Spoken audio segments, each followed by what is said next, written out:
Ok, então, meus queridos irmãos, mais uma vez aqui sejam todos bem-vindos aqui no nosso módulo, tá? Nosso curso aqui no ITG, o livro de Apocalipse, tá? Essa aqui é a nossa aula 5, tá? E nós vamos estudar o capítulo 5 de Apocalipse. Mas, como eu sempre falei, antes de nós entrarmos aí no capítulo, nós sempre vamos mostrar esse quadro, que é o resumo da nossa escatologia, tá?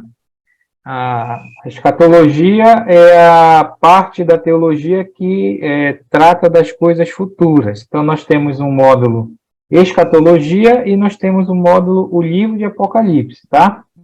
Então, como eu falo, né? A questão do livro de Apocalipse se torna complicado porque nós precisamos, antes de entrar no livro de Apocalipse, termos a nossa escatologia bem definida, entender, dependendo do grupo que nós fazemos parte, como é que esse grupo entende a questão das profecias, a questão do livro de Apocalipse, né, das coisas futuras, tá? Então, nós aqui da Igreja dos Irmãos, nós temos uma escatologia, que na minha opinião é uma escatologia bem definida, e é assim que nós interpretamos, tá? Então, aqui essa nossa linha do tempo, eu vou tentar ir um pouco mais rápido agora, tá? Cada vez mais rápido, tá? Mas aqui você imagina que é a nossa linha do tempo, a nossa história. Então, hoje nós estamos na chamada época da igreja, ou dispensação da igreja, ou época da graça, tá? Que é o tempo da igreja, e esse tempo ele começou com o início da igreja, em Atos 2, quando a igreja nasceu, e vai terminar com o próximo evento, que é o arrebatamento da igreja, tá? Então, veja que quando nós olhamos para dentro do livro de Apocalipse, nós estamos falando que o capítulo 1 ao capítulo 3 é essa época aqui da igreja, tá? Sendo que o capítulo 1 é o passado. Você lembra a nossa divisão do livro de Apocalipse, e no capítulo 1, versículo 19, onde João recebe a instrução, né, de escrever as coisas que viste, as coisas que são e as coisas que em breve devem acontecer, tá? Então, nós definimos que o capítulo 1 é as coisas que viste, capítulo 2 e capítulo 3 é as coisas que são. O que é as coisas que são? É a mensagem às igrejas. Ou seja, é o nosso tempo, é o tempo da igreja. Então, se você quiser saber onde nós estamos hoje, no livro de Apocalipse, capítulo 2 e capítulo 3. Então, nós já estudamos as igrejas, tá? Sempre lembrando que a questão das igrejas tem basicamente duas interpretações para elas, tá? Um bom grupo aí olha as igrejas, as 7 igrejas como eras, como períodos da história, onde vai definir anos, né? Por exemplo, do ano 1 ao ano 100 é a igreja de Éfeso, do ano 100 até a época de Constantino, a igreja perseguida, Esmirna, e vai fazendo toda essa divisão nos anos, nas eras. Nós não concordamos com essa visão de olhar as 7 igrejas como tempos da história da igreja, tá? Então, para quem tem essa interpretação, eles falam que hoje nós já estamos na última igreja, que é a igreja de Laodiceia. Então, nós não concordamos, nós falamos sobre isso, tá? A melhor interpretação que nós achamos é que as igrejas, elas representam, são características de todas as igrejas em todas as épocas, tá? Falamos sobre isso, tá? Então, depois da época da igreja, nós temos o arrebatamento, quando termina a época da igreja, quando termina essa dispensação, tá? Época da igreja, e entra o arrebatamento. E o arrebatamento é Jesus volta para os santos, tá? Em acontecendo o arrebatamento, no momento que o anticristo, que só vai se manifestar quando a igreja for arrebatada, Paulo falou isso, a igreja detém, né? Então, momento que ele assinar um acordo com a nação de Israel de 7 anos, de acordo com as profecias de Daniel, as 70 semanas, que também nós já estudamos, começa então o período da chamada a tribulação. E a tribulação ela vai durar 7 anos, tá? Ela começa no capítulo 4, na verdade capítulo 6, tá? Capítulo 6 ao 18 é onde fala realmente da tribulação, tá? A tribulação dura 7 anos, divididos em 3 anos e meio e 3 anos e meio, ou 1.260 dias ou 42 meses. Tem essas expressões que a gente vai encontrar aí pelo Apocalipse, tá? Nesses 3 anos e meio, então, nós temos aí 3 séries de juízos de Deus, que são os 7 selos, as 7 trombetas e as 7 taças, ou os 7 flagelos, tá? Depois dos 7 anos, Jesus volta com os santos, é a chamada segunda vinda, em poder e glória, tá? E aí nós temos, então, isso é Apocalipse 19 já, e aí nós temos, então, a batalha do Armagedon, que é a batalha lá, no fim da tribulação. Claro que eles são derrotados por Cristo, né? E aí tem o julgamento das nações, Satanás ele é preso por 1000 anos, e tem aqui também o anticristo e o falso profeta, que nós vamos ver esses 2 personagens que vão surgir no tempo da tribulação, e eles são lançados para o lago de fogo, tá? Depois disso, capítulo 20, segue-se o milênio, tá? O milênio, um período de 1000 anos, onde Jesus vai reinar, um tempo de paz, prosperidade, para cumprir-se a promessa. Voltando aqui, irmãos, esse período de 1000 anos aqui é o chamado milênio, Apocalipse capítulo 20, tá? Depois do milênio, o que nós temos? A rebelião chamada rebelião final, que é uma outra rebelião, não confundir essa rebelião com o Armagedon, tá? Nós vamos ver isso, é final do milênio. Onde Satanás é solto, e ele então arrasta uma multidão que estava no milênio para essa batalha, e depois ele é lançado no lago de fogo. Ok? Aí nós temos então o chamado grande trono branco, que é o julgamento dos ímpios, de todos os ímpios, tá? Onde eles vão ressuscitar aqui para serem julgados e condenados ao lago de fogo, e então vem a eternidade, novo céu, nova terra, nova Jerusalém, a nossa habitação. Tranquilo? Então, não esqueça que aqui por esse quadro a gente define algumas linhas que nós somos. Por exemplo, nós cremos que a igreja ela vai ser arrebatada antes da tribulação. Então, isso define que nós somos pré-tribulacionistas, tá? Para nós, a igreja não passará pela tribulação, ok? A igreja vai ser arrebatada antes da tribulação. Nem todos os grupos pensam assim. Há grupos próximos de nós que creem que a igreja vai passar pela tribulação, vai ser perseguida pelo anticristo, aquela coisa toda que nós vamos estudar aqui nesse capítulo. Nós não cremos assim, tá? Somos pré-tribulacionistas, e também a questão que a volta de Cristo, ela se dará antes do milênio, e cremos que esse milênio é o milênio literal de 1000 anos, tá? 1000 anos literais. Nem todos os grupos creem nesse milênio literal. No nosso caso, nós somos também pré-milenistas, tá? A volta de Cristo se dá antes do milênio, e cremos no milênio literal. Ok? Basicamente isso aqui. Bem, alguma pergunta sobre esse quadro? Alguma coisa que Lembraram? Tranquilo aí? Eu vou sempre mostrar esse quadro como nós temos feito aí em todas as aulas, aqui até o final você tenha essa ideia. Até para nós nos posicionarmos, tá?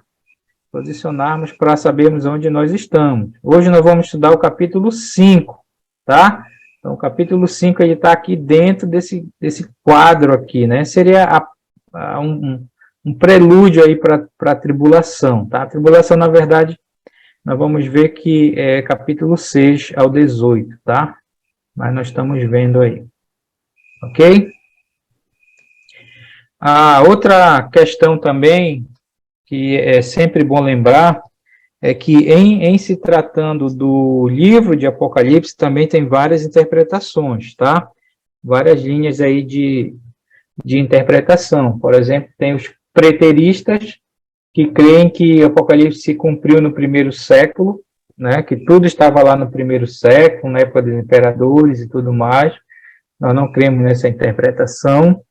A interpretação mais popular que tem é a interpretação simbólica, onde crê que tudo em Apocalipse é simbologia, né, deve ser tratado tudo como simbólico, na verdade é a luta do bem contra o mal e tudo mais, tá? Nós não cremos nessa interpretação também, ainda que sabemos que no próprio livro há simbologias, tá?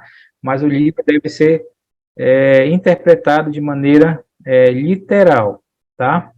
Com as suas simbologias. Então, a nossa linha é a linha futurista. O que é a linha futurista? Cremos que a maior parte de Apocalipse está para o futuro. Capítulo 4 em diante, para o futuro. Então, tudo que nós vemos, nós estamos vendo aqui, a partir do capítulo 4, está para o futuro, tá? Então, o passado é o capítulo 1, o presente é capítulo 2 e capítulo 3, e capítulo 4 em diante é o futuro. É as coisas que em breve devem acontecer, de acordo com o versículo 19 do capítulo 1, ok? Tá, meus irmãos? Está tranquilo até aí? Então vamos Ricardo, lá. Ricardo, oi. Boa noite. Quando boa tu noite. Fala assim, auxiliadora, quando você fala assim no primeiro século, é aqueles cristãos antigos ou é do início da igreja? É o início da igreja ou aqueles cristãos que tu fala, Crisóstomo, né? Aqueles outros mais antigos. Quem tem a visão preterista vai entender que... lembra que a data da escrita ali de João, na ilha de Patmos, ali, é ali final do primeiro século, ano 96, por ali, tá? O imperador era o imperador Domiciano, foi ele que jogou o João lá na ilha de Patmos. A igreja já estava sob uma grande perseguição do império, né? Você lembra que começou isso lá com Nero, em 64, quando ele tocou fogo em Roma, acusou os cristãos, aí o império começou a perseguir a igreja.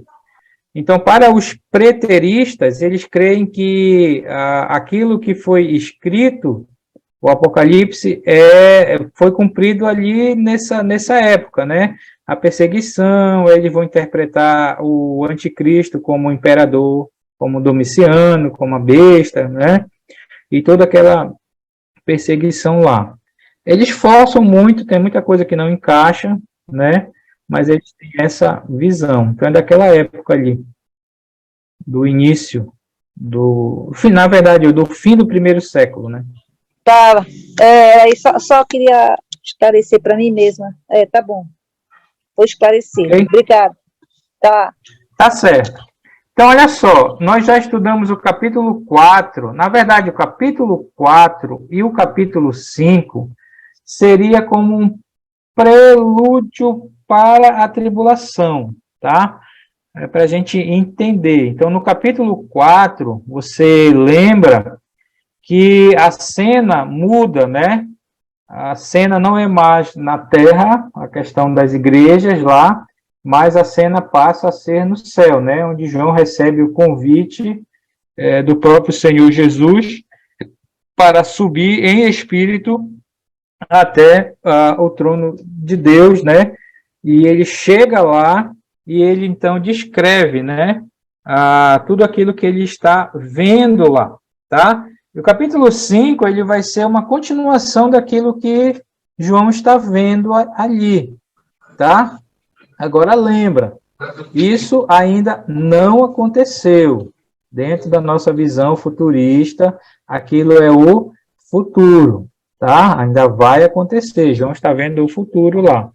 Então, no capítulo 4, você lembra que nós vimos alguns personagens, né, que vão surgindo aí, que a gente precisa ter a nossa interpretação, tá?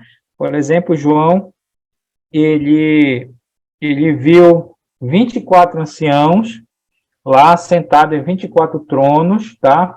E de acordo com a nossa interpretação, nós cremos que esses são representantes da igreja, seria a igreja, tá? A representação. Então, toda vez que a gente vê os 24 anciãos, a gente lembra que a igreja é a igreja, tá? Porque a igreja já vai estar redimida, porque depois do arrebatamento, a cena lá, tá?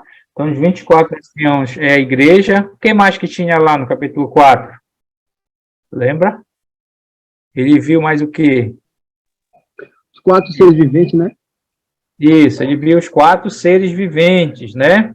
É a mesma imagem que Ezequiel viu e lá, há 700 anos antes de João ver, e o profeta Isaías, né? Então, esses 4 seres viventes. Então, João, eu penso que ele estava mais próximo, e ele identificou que eram seres separados, né? Se você for ler a mesma cena lá em Ezequiel, você vai ver que Ezequiel falou que era um ser com 4 cabeças, e João falou que era 4 seres, tá? E Isaías falou que eram querubins, ok? Que eram serafins, tá? Mas é a mesma cena. Então, um desses seres era rosto de leão, o segundo era novilho, o terceiro era rosto de homem e o quarto era águia, tá? Então, o que é que nós entendemos que são esses seres? O que é que eles representam, esses serafins, como disse Isaías, né? Que eles representam a criação de Deus, tá? Então, toda a criação. Então, quando nós olharmos em Apocalipse, o que esses seres vão estar fazendo, a gente vai perceber claramente, né, que seria a representação da criação de Deus, da própria natureza, né? Aí. O que mais que tinha lá? Tem mais uma coisa lá que ele viu. Diante do trono. Ele viu os 7 Espíritos de Deus. Lembra as 7 tochas de fogo? O que é as 7 tochas de fogo, os 7 Espíritos de Deus? É o Espírito Santo. O Espírito Santo, tá? É a representação do próprio Espírito Santo. Espírito okay? Santo. Tá? E aí nós falamos, então, que houve aquela adoração.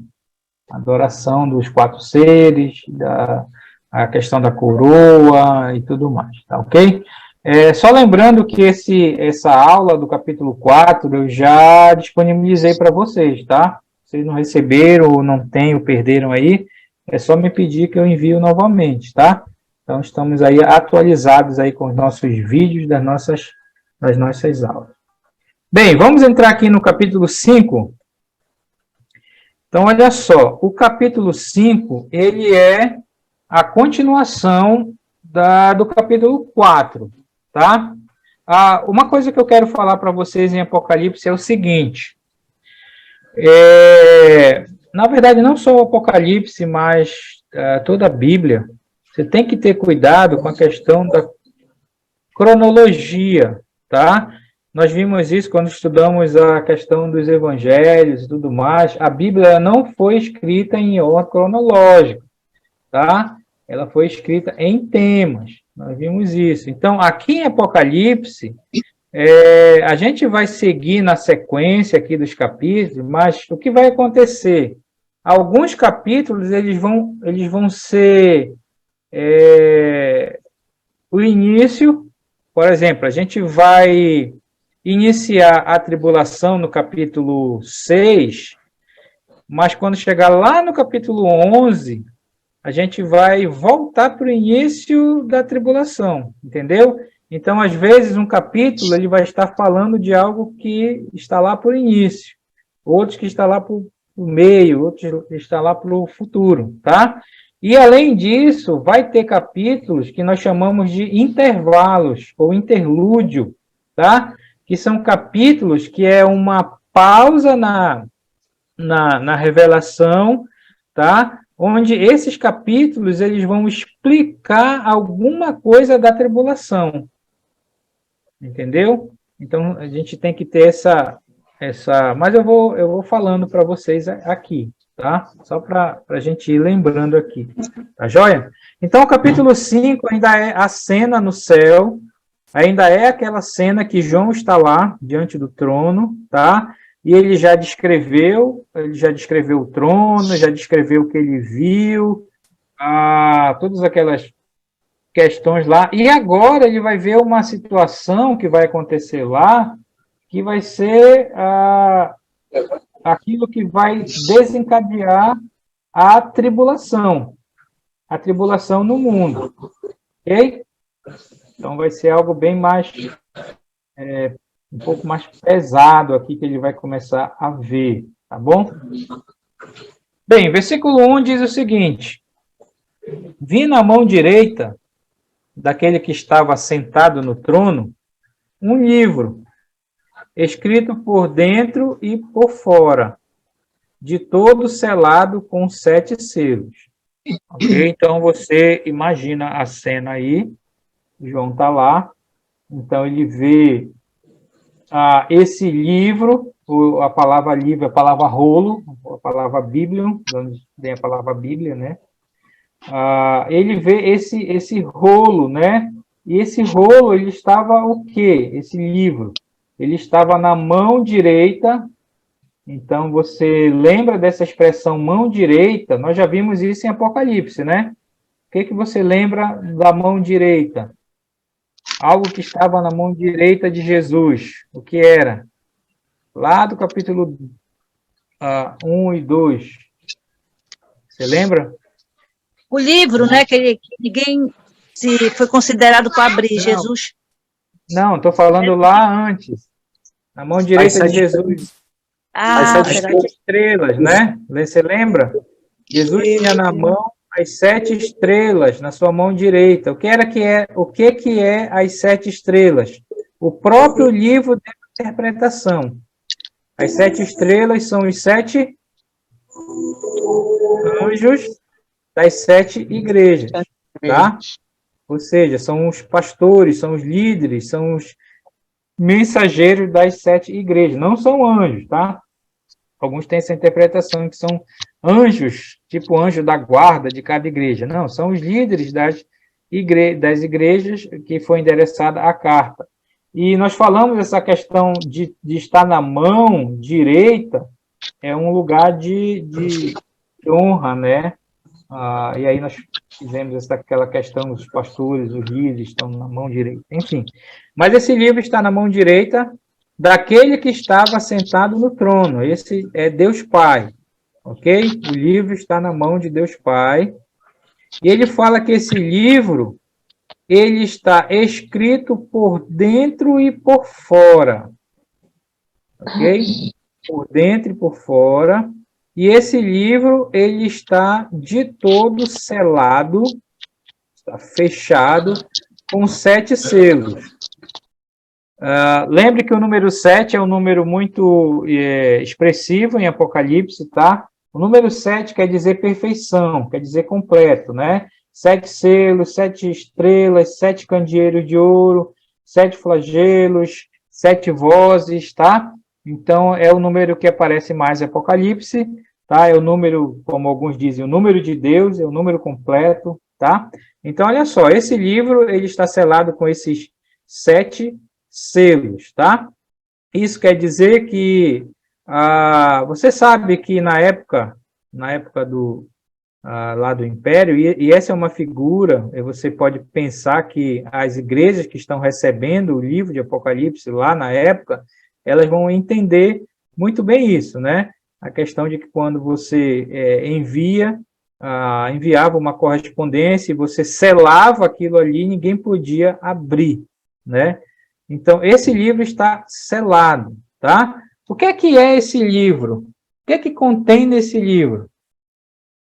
Vocês que já leram aí a apostila de Apocalipse. O que era esse livro? Escrito por dentro, por fora e todo selado com 7 selos. A interpretação que tem é que esse livro é como se fosse o título do mundo. É como se fosse a história do mundo aqui, tá?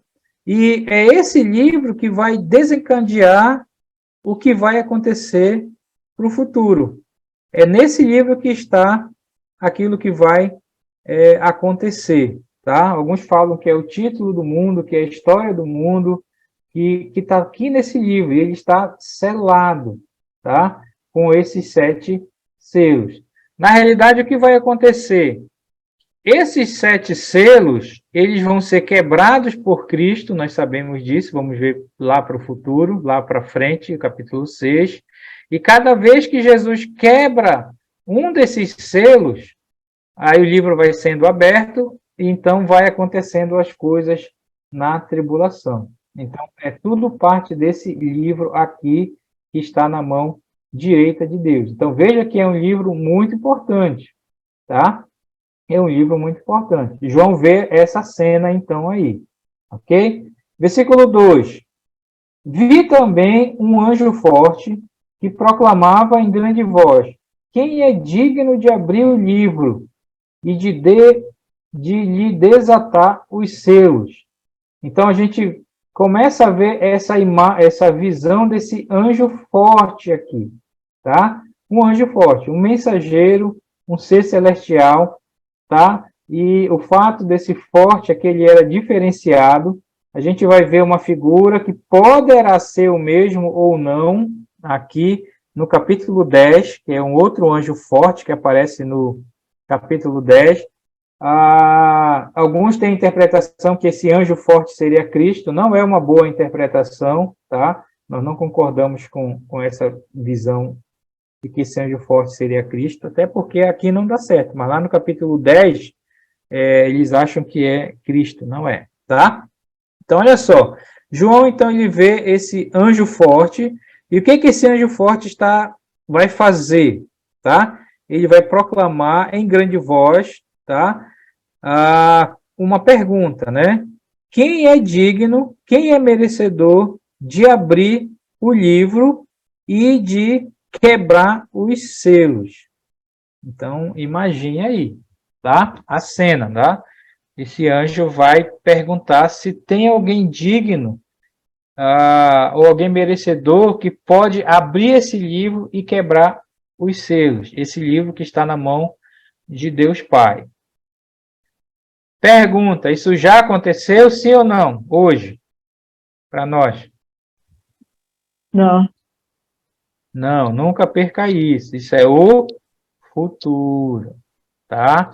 Isso é o futuro. Isso é depois do arrebatamento, lá para o início da tribulação. Sempre eu vou estar chamando a atenção de vocês, porque se você vê uma mensagem, uma pregação, e a pessoa falando que isso, olha, o anjo pegou o livro da mão de Deus e tal, então hoje a gente... Então, é errado, tá? É para o futuro. Não perde isso aí, tá? Versículo 3. Ora, nem no céu, nem sobre a terra, nem debaixo da terra, ninguém podia abrir o livro, nem mesmo de olhar para ele. Então, veja bem aí, né? O livro está na mão direita de Deus, selado com 7 selos. O anjo forte aparece e grita e clama: quem é digno de abrir o livro e de quebrar os selos? Eles, então, vão fazer uma investigação e vão procurar alguém que fosse digno, tá? E João diz, olha, eles foram atrás e nem no céu. Quer dizer, nenhum que estava lá, nem anjos, nenhum dos 24 anciãos, representantes da igreja, nem os santos do Antigo Testamento, não tinha ninguém digno, né? Nem sobre a terra, os poderosos da terra, o mais importante da terra, não tinha, nem debaixo da terra, nem no abismo, no inferno, nem Satanás, nem um demônio, nem ninguém que esteja lá, tá? Ninguém podia abrir o livro. E João fala, nem mesmo olhar para ele. Então, ninguém era digno. E aí, olha a reação. Versículo 4. E eu chorava muito. Quem chorava? João, né? Chorava muito. Por quê? Porque ninguém foi achado digno de abrir o livro, nem mesmo de olhar para ele. Interessante que João vê essa cena, e era uma cena pesada, né? Que ele estava vendo lá, que ele vai ver, na verdade, né? Aliás, ele viu, né? A gente vai presenciar isso para o futuro, né? Mas ele começou a chorar quando ninguém era digno, foi digno de abrir esse livro, né? E quebrar os selos. Agora, sem olhar aqui, quem era digno? Qual era o único digno? Quem é o único digno de fazer isso? É Jesus, Cordeiro. Nós sabemos que é Cristo, na verdade. Uhum. Nós sabemos. Por que nós sabemos? Porque a gente está lendo Jesus, Deus deixou o livro de Apocalipse para nós, né? A gente saber. E porque a gente sabe, né? Que Cristo morreu para isso. É interessante, né? Sabe por quê? Porque olha quem vai falar para João quem era digno. Ele disse, versículo 5, todavia, um dos anciãos. Agora, quem são os anciãos? Um dos 24 anciãos. O que são os anciãos? Os 24 anciãos? A igreja. Representante da igreja. Representantes da igreja. Você viu como você respondeu rápido? A igreja sabe, né? Então, não é tão estranho para nós entender isso, né? Porque a igreja sabe, e nós sabemos hoje, antes de acontecer isso, nós já sabemos que quem é digno é Cristo, né? Mas João, naquele momento, parece que não sabia, né? Ou ficou em dúvida, sei lá, né? Mas a igreja, um representante da igreja, foi lá e disse para ele, né? Um dos anciãos me disse, não chores, eis que o leão da tribo de Judá, olha a linguagem, né? Leão da tribo de Judá, a raiz de Davi, venceu para abrir o livro e os seus 7 selos.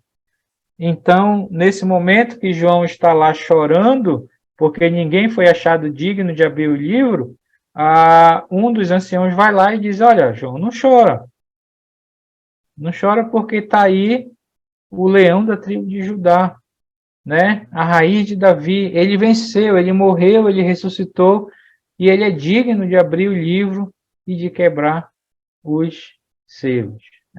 A gente nem pode imaginar como vai ser isso lá, né? Como vai ser essa cena, né? Mas é interessante, porque a gente, como igreja, quando eu perguntei para vocês de propósito, quem é essa pessoa antes de mostrar, claro, todos nós que fazemos parte da igreja sabemos, né? É Cristo, o único que pode tomar o livro e desencadear os eventos futuros. Interessante isso, né? Versículo 6. Então vi no meio do trono ok? Então, João olha, nesse momento, então, você imagina que ele está chorando e o ancião vai lá e diz, não chora, que está aí Cristo, né? Então, João olha, ele vê no meio do trono, o que que ele vê? No meio do trono e no meio dos 4 seres viventes, e entre os anciãos. Então, veja onde Jesus estava, né? No meio do trono, no meio da criação, os 4 seres viventes, e no meio da igreja, entre a igreja, tá? É interessante a posição que João descreve onde ele estava, tá?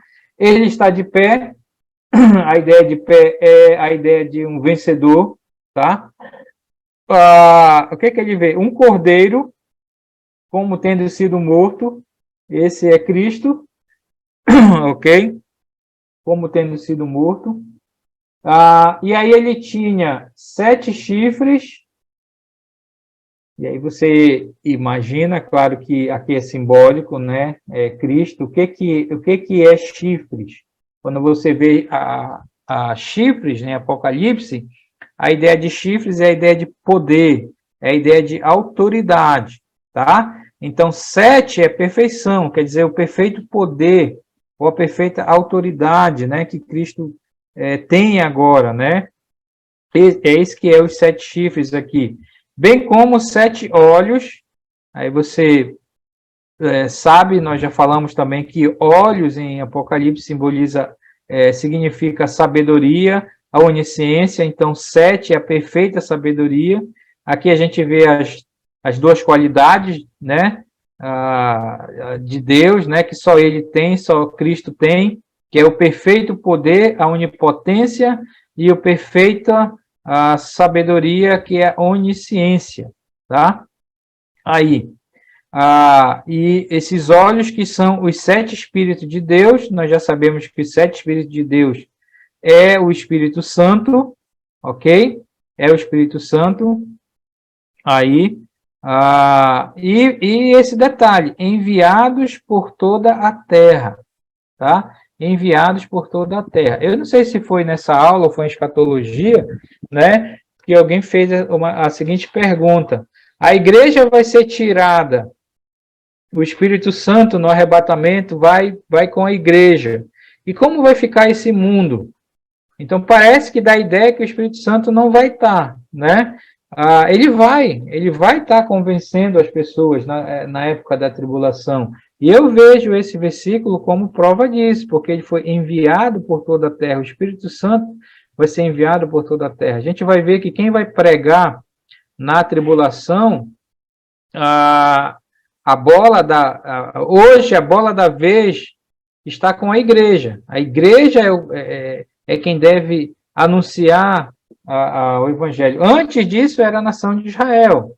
Daí a igreja vai ser tirada e depois volta de novo a bola para a nação de Israel. Quem vai pregar para o mundo durante a tribulação, na outra dispensação, vai ser a nação de Israel, né? Os judeus vão pregar e os judeus o Espírito Santo vai estar lá também convencendo o mundo da mesma coisa, pecado, justiça e juízo. Só que os tempos serão outros e bem piores, tá? Então o Espírito Santo ele vai estar agindo na tribulação também, convencendo o homem, tá? Ok? Então essas interpretações aqui. Alguma pergunta aqui desse versículo? Vocês queiram fazer? Tá dando para entender aí a cena, as interpretações. Esse é o que João vê. Versículo 7. Aí João descreve, né? Ele veio, Cristo veio, pois tomou o livro da mão direita daquele que estava sentado no trono. Então, só Cristo foi digno e achado em todo o universo, tá? Era o único que podia tomar o livro da mão direita daquele que está sentado no trono. Essa é a cena que João vê. E aí, depois disso, segue-se um tempo de adoração por esse ato que Cristo vai fazer, tá? Por esse ato. Olha só o versículo 8. E quando tomou o livro, aí olha lá, vamos ver. Os 4 seres viventes, quer dizer, a criação de Deus, está aqui os 4 seres viventes, tá? E os 24 anciãos, quer dizer, a igreja, prostrar-se-ão diante do Cordeiro, tá? Então, é interessante, porque nesse momento, tanto a criação de Deus como a igreja começam a adorar o Senhor por esse ato, porque a igreja, a criação sabe o que vai acontecer, que o tempo está próximo, né? E aí você lembra quando eu falei dos 4 seres viventes, a criação de Deus, isso bate com aquilo que Paulo falou, né? Que a própria criação aguarda a revelação dos filhos de Deus, a criação geme hoje, mas aguarda esse momento, né? Aí. Então, os 4 seres viventes, os 24 anciãos, eles vão se prostrar diante do Cordeiro, tá? Diante de Cristo, e aí fala que, tendo cada um deles, e aí eles têm 2 coisas aqui, uma é essa harpa, a harpa é instrumento de adoração no céu, tá? E eles têm uma coisa curiosa, eles têm também essas taças de ouro, cheias de incenso. Você sabe o que é aquele incenso, né? Aquele perfume, aquela fumaça ali, né? E o que são? Que são as orações dos santos, né? Então, aqui em Apocalipse, a gente vai ver nessa situação e algumas outras vezes que esse incenso são as orações dos santos. Bem, a gente podia pregar várias coisas aqui sobre oração, né? Mas esse não é o nosso objetivo. Só quero que você saiba que, nesse momento, João descreve que eles estão com essas harpas, né? Harpa, esse instrumento de adoração, e com essas taças cheias de ouro, de incenso, que são as orações dos santos. Isso é muito significativo para nós pensarmos várias coisas aqui. Tá certo? Pergunta aí? Uma dúvida? Um comentário? Ricardo, Daniel, Oi. o versículo 7 que tu leu, né? Versículo Veio para 7. o livro da mão direita daquele que estava sentado no trono. Então, quem pegou esse livro foi Jesus da mão do Pai, né? Isso, da mão de Deus Pai. Sentado no trono. Ele já descreveu no capítulo 4, Deus Pai sentado no trono, né? Então, só Cristo que foi digno de tomar o livro, né? Da mão direita. Que é o Pai, né? É o Pai, que é Deus Pai. Tá certo? Aqui você vê a Trindade, né? Deus Pai, Deus Filho e o Espírito Santo aqui na questão dos 7. Estão todos lá, né? Exato. Versículo 9. Então, nesse momento, começa uma adoração no céu, tá? E entoavam um novo cântico. Quem é que está entoando esse novo cântico aqui? A gente tem que olhar o versículo anterior, tá? Ele fala que os 4 seres viventes, os 24 anciãos se prostraram, então é bem provável que esses 2 grupos vão entoar esse cântico, tanto a criação de Deus como a igreja, tá? Então, entoavam um novo cântico, essa ideia de um novo caráter, né? E aí tem a letra desse cântico, né? A gente até canta, né? E o que eles estão cantando? O que eles vão adorar nesse momento? Exatamente aquilo que está acontecendo, né? Porque você lembra, adoração, o que é adoração? Adoração é você expressar aquilo que Deus é, aquilo que Deus faz, né? Ou aquilo que Deus fez por nós. Essa é a adoração, né? Eles vão a adorar a Deus, falando aquilo que eles estão vendo, né? Então, eles falam, digno, merecedor, és de tomar o livro, tá? Então, adorando ele pelo que ele é digno de tomar o livro e de abrir-lhe os selos, tá?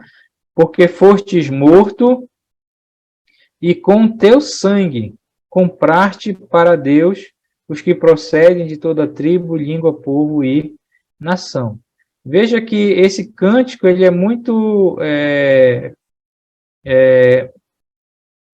cabe certinho com a igreja cantando isso, né?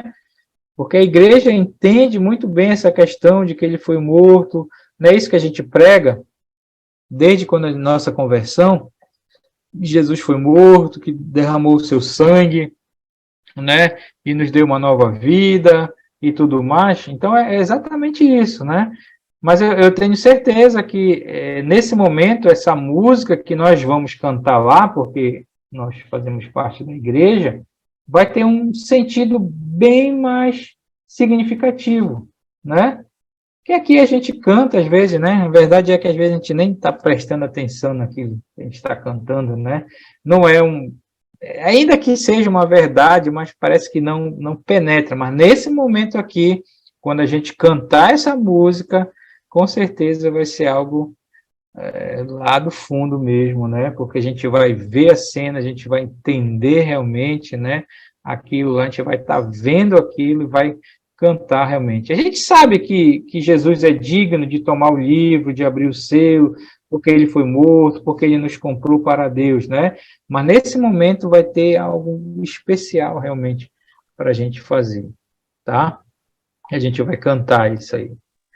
Versículo 10, e ainda é o fim da música, e para o nosso Deus os constituíste reino e sacerdotes, e reinarão sobre a terra. Olha, aqui a gente pode tentar ver várias coisas, tá? Os remidos, né? Jesus remiu para Deus, né? E constituiu reino e sacerdote, né? Você lembra que no Antigo Testamento a pessoa não podia ser rei e sacerdote ao mesmo tempo? Você lembra disso no Antigo Testamento? Não podia ser rei e sacerdote ao mesmo tempo. Só um camarada no Antigo Testamento que teve esse privilégio. Quem foi esse cara? Mencionado lá em Gênesis. Que ele era rei e sacerdote. Melquisedeque. Melquisedeque. Você lembra lá da história de Abraão? Melquisedeque, né? Você lembra que Abraão reconheceu isso, até pagou o dízimo para ele? Melquisedeque teve esse privilégio de ser rei e sacerdote. E Melquisedeque, de acordo com Hebreus, era um tipo de Cristo. Olha aí, né? Rei e sacerdote, né? A gente hoje não tem esse privilégio, mas lá no futuro, e foi para isso que Cristo nos comprou, a gente vai ter, né? Vai ter esse privilégio de rei e sacerdote. E ainda mais, né? Reinarão sobre a terra. Olha aí. Provavelmente aqui está falando do milênio. Nós que somos pré-milenistas, cremos no milênio literal de 1000 anos, né? Onde Cristo vai reinar e nós vamos reinar com ele. Paulo falou isso em 1 Coríntios, sobre essa questão de reinar. A gente viu nas igrejas também, ao vencedor, em algumas igrejas lá, que há essa promessa de reinar com Cristo, né? Também. E aqui, mais uma vez, sendo comprovado isso. Então, é um privilégio realmente nosso aí que a gente vai ter para o futuro, tá? Versículo 11.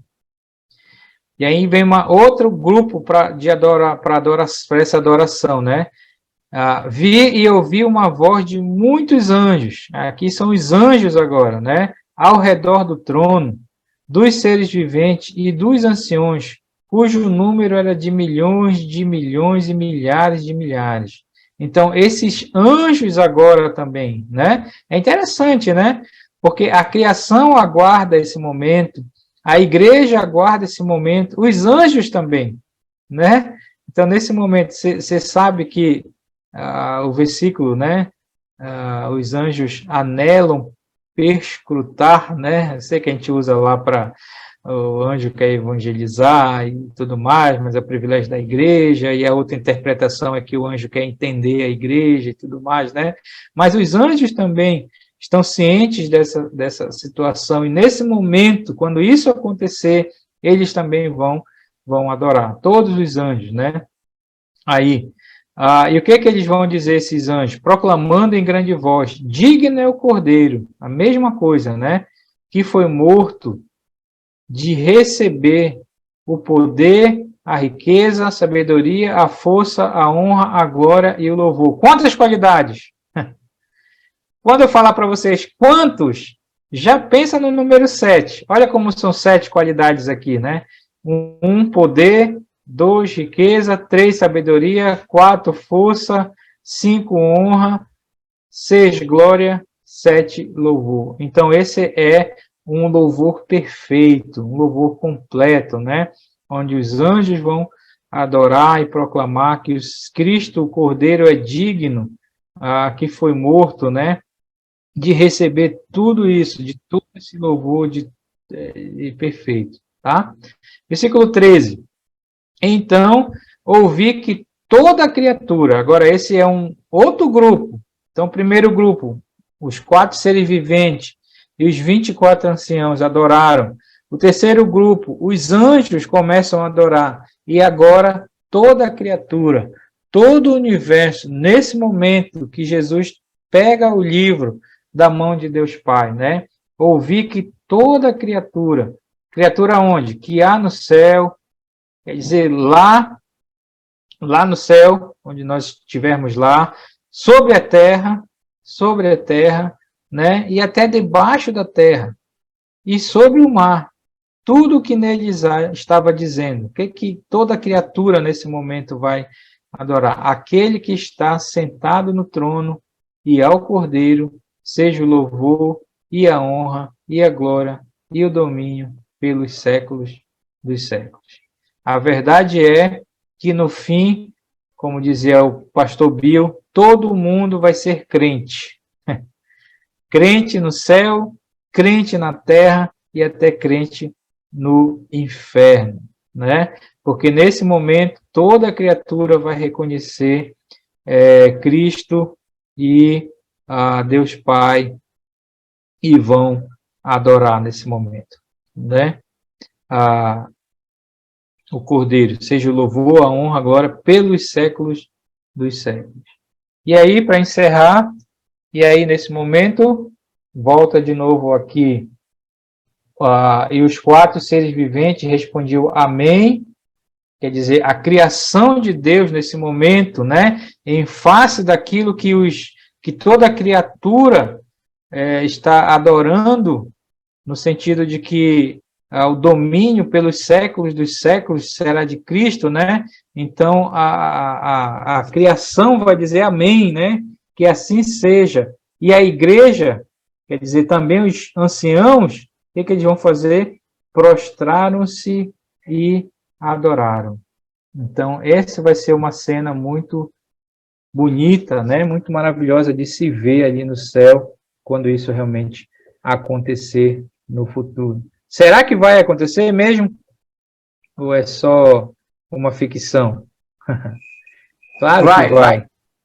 Nós cremos nisso, nós temos que crer nisso, né? Exatamente. Deus nos deu esse privilégio de vermos essa cena, de sabermos que isso vai acontecer no futuro, tá? Mas o ponto aqui do capítulo 5 é o livro, tá? O livro que é tomado por Cristo com os 7 selos, e ele vai abrir esses selos e desencadear a grande tribulação no mundo, que nós vamos ver na próxima aula, no capítulo 6, tá? Então, alguma pergunta, algum comentário desse capítulo? Muito bom. Tranquilo? É um capítulo pequeno, como o capítulo 4, tá? Mas muito importante. Aí o prelúdio aí para a grande tribulação, tá bom? Certo. Ok, meus irmãos? Então, nós vamos concluir aqui o capítulo 5, e na próxima aula nós vamos ver o capítulo 6, que é, como dizia, como o irmão dizia, onde o bicho vai pegar mesmo, tá? É aí que nós vamos entrar mesmo na tribulação, na grande tribulação no mundo que vai estar acontecendo. Então, nós, pré-tribulacionistas, não cremos que a igreja vai estar nessa época, nesse período, a igreja vai estar com o Senhor, adorando no céu, nas bodas do Cordeiro, e o mundo vai estar aí sofrendo os castigos, né? O juízo de Deus durante a tribulação. Tá bom? Então, que Deus nos abençoe, e na próxima aula a gente vai estudar o capítulo 6.